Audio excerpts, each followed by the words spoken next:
Body walker बरसों पहले पहाड़ों से घिरे एक छोटे कस्बे नवरंगपुर में एक अजीब किस्सा लोगों की जुबान पर था।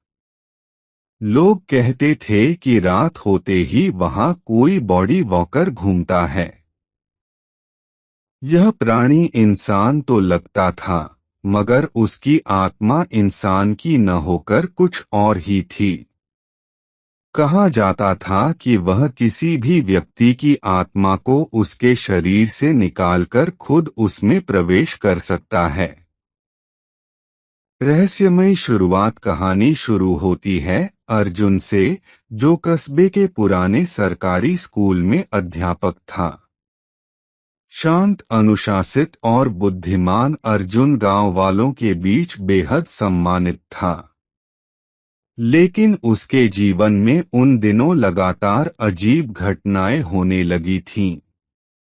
रात को अक्सर उसे लगता कि कोई परछाई उसका पीछा कर रही है। कभी खिड़की पर अजनबी दस्तक सुनाई देती, मगर बाहर कोई न होता। धीरे धीरे वह नींद में करवट बदलते समय किसी अजनबी सांस को अपने कानों के पास महसूस करने लगा। दिन में भी उसे बार बार लगा कि उसकी आंखों से कोई और देख रहा है। एक रात उसने आईने में झांका। सामने साफ साफ दिख रहा था कि उसका चेहरा तो वही है, मगर आंखों में काली परछाई जैसी चमक थी, मानो किसी और की आत्मा उनमें बैठ गई हो। बॉडी वॉकर का पहला हमला अर्जुन घबरा गया। सबको लगा कि शायद वह तनाव का शिकार है। लेकिन हकीकत तब सामने आई जब कस्बे के दूसरे किनारे रहने वाली एक औरत सुहानी अचानक अपने पति के शरीर में बोलने लगी। उसकी आवाज पूरी तरह बदल चुकी थी। वह औरत बार बार एक ही बात दोहरा रही थी, यह शरीर मेरा नहीं है, मुझे बाहर निकालो। डर के मारे परिवार वाले उसे मंदिर ले गए। वहीं पुजारी ने पहली बार खुलासा किया, यह कोई साधारण जिन्न या चुड़ैल नहीं, यह बॉडी वॉकर है। वह जिनका शरीर चाहे उसकी आत्मा को बाहर धकेल देता है और खुद कब्जा कर लेता है।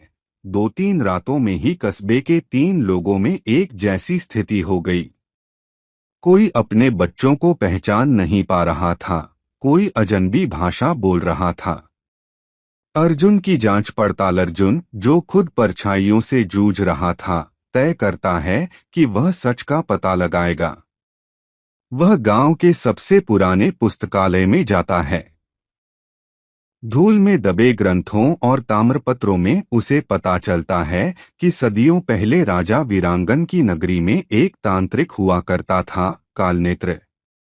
उसकी साधना का उद्देश्य था शरीर बदलना।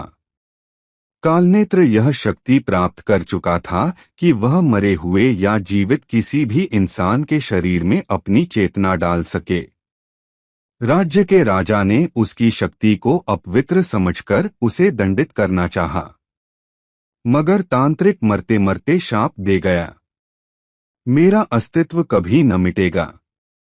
जब कोई अकेला और खोया होगा, मैं उसी के शरीर में चलता बनूंगा।